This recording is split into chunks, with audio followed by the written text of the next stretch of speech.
Self employ मध्ये doctor, वकील, CA, जे सोलोप्रेनर असतात, आर्किटेक्ट, हे सगळे ऍक्टर पण सगळे सोलोप्रेनर आले. सोलोप्रेनर म्हणजे काय?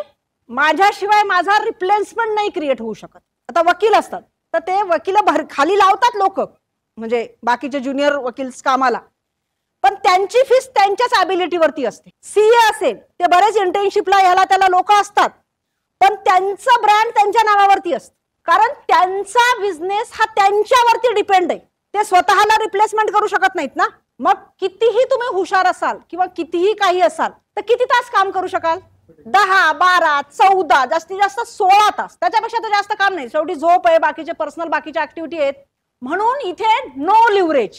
लिव्हरेजिंग म्हणजे काय की तुम्ही लोकांना कामाला लावून काम करून घेणे, लिव्हरेजिंग ऍक्शन. ज्यांचा बिझनेस स्वतःवरती डिपेंड आहे त्यांचा माइंडसेट काय असतो? माझी ॲबिलिटी, माझ्या स्किलवरती पैसे.